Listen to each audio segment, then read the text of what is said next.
but this is a month after this event where you said, I'm tired of this. I said to myself, George, I'm tired of this, and had this chase, and you're saying you were confused. It was earlier in the year and had nothing to do with this time period while she was missing? Had nothing to do with that time period, right. That was just a misquote on my part, yes. Well, I assume that was a pretty traumatic event, chasing your daughter and her getting away down the highway, right? Mm-hmm. Is that yes? Absolutely, yes. Okay. And I assume the time period where your granddaughter was missing was pretty obvious and traumatic. But these two times are not the same time. But you just confused the two I just times. confused the times, yes, sir. Okay. Did you ever go look for those e-passes? The Sheriff's Department's, that was on our computer. I've always saved those. That would be in their evidence. All right. Now, I'm going to apologize in advance. This next subject is sensitive, but I need to ask you about it, and you answer it or take whatever position you deem you need to take. There was, when the car was found from Johnson's Towing, did you smell a smell that was really alarming to you?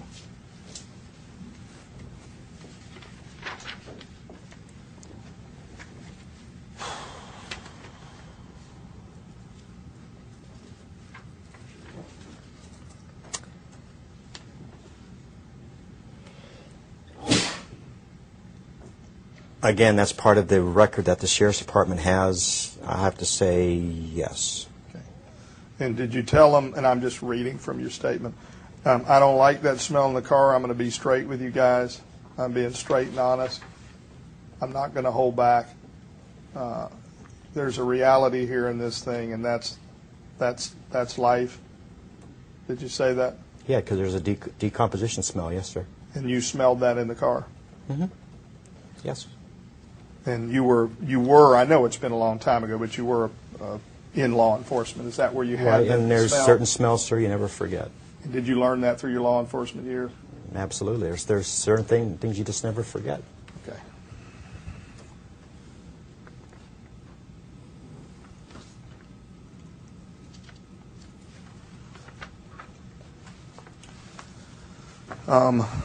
There was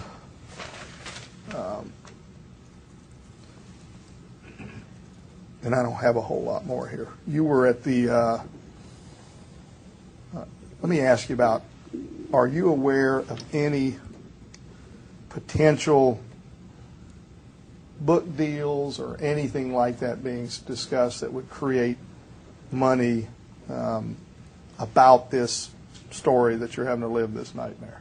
None that I have no knowledge of it, no. And I want to be clear, I'm not just talking about one that's inked and signed and done, but even any discussions or potentials. Okay, I can expand upon that just a little bit. Wait a second. Are you asking about in terms of Casey Anthony? Or what them? is your question? Well, they're not going to answer any questions in regard to themselves. That's irrelevant to your lawsuit. In regard to Zenaida Gonzales? If I can just say one thing. There have been outside sources outside of our family that are capitalizing on this situation, and they're the people that are writing these books or having these memoirs or are selling items on eBay, things like that. As far as Cindy and I and anyone else connected with our family, no, sir, we're not. Right. And if someone else outside the family is doing it, I have no knowledge exactly of that, except what I've seen has been put on the news, like Kaylee dolls and things of that nature. Yeah, I would be... And photos that people might have taken off the internet and sold or something like that. As far as my family knows, sir, I'm not into that. Not your family or anyone on behalf of your family to your knowledge? No, sir. No one that we would give authorization to, no, sir. The people are doing it to do it. How about Mr. Bias? I have no knowledge of that. None whatsoever. Okay, and then we've heard about the staying out at the Ritz back at the after they found your granddaughter. Who was paying for that? I believe that was at someone from ABC's that wanted felt compelled to help the family out.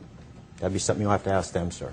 I knew nothing of that, sir, until the date I was taken off the airport. My wife and I, that was that 5-hour trip from L.A. to back home. I bet it was not having no communication at all, not knowing what's going on, and to get whisked off that plane and taken to a location that we didn't really realize till after we got there where we were at.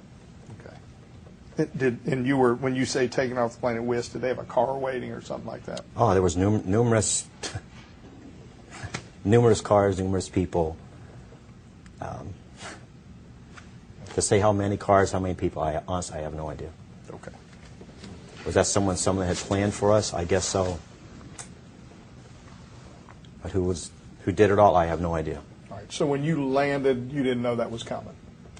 Did not. You didn't know anything about going to the Ritz and all that was a surprise? Did not. All I know is when the flight attendant came over to us when we were descending into Orlando, a lady came up and asked if we were the Anthonys, and I said yes. She says, "We're asking you to stay on the plane until everyone has disembarked."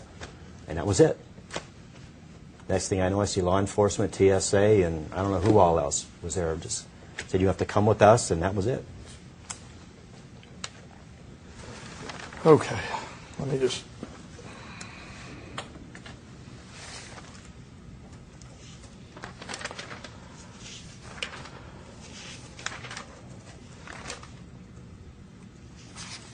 I have a series of questions about where Kaylee's body was found and this time with Dominic Casey and who he was talking to on the telephone and who sent him out there and what the tip really was, that are really critical to what we came here today, and one of the main things I honestly wanted to ask you about. But do I understand correctly, if I go into those things, you're not going to let them answer any of those? You want to take it question by question? I'll be glad to. Can do that.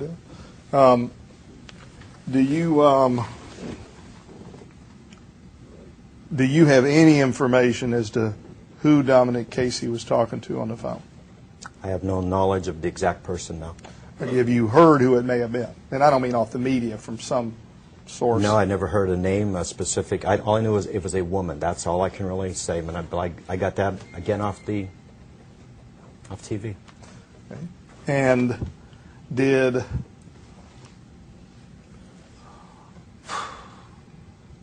you know, tell me any sources you have for hearing where he got his information to go out there, who gave him the tip? Any source. I understand you said you heard on TV about a psychic. Tell me any other source you've heard. That's the only, besides, I believe you had Jim Hoover here, if I'm not mistaken. That's the only, that's it. Did Dominic Casey ever tell you where his source was? No, never did. I've never had that conversation with him. He was working for you at the time? Yes. Did you ask him? No, sir, I did not. Why not? I mean, that sounds like the burning question you'd want to know. I just never asked him myself. Were you curious? I'm curious about a lot of things, but I never asked Dominic about that. Were you curious about that, what the tip was? No, because I didn't know anything about that until after we came back from L.A. I knew nothing about this stuff. I think that's about between sometime in November, whenever that was filmed, until we came back in December. I think that's about 30 days. I knew nothing of what was going on, nothing. Okay. So at no point have you asked Dominic Casey where he got that tip? Nope. I don't have a lot of conversation with Dominic personally. I do not. All right. How often were you talking to him back at that time? Maybe once a week, twice a week possibly, but don't really have an exact number of times. Okay. Did you talk to him at all about him going out there? No, sir, I did not. No, I never have. Do you know if your son talked to him about that? No. I believe my son would not. Or did not. How about your wife? Did she? I can't answer for Cindy. I cannot.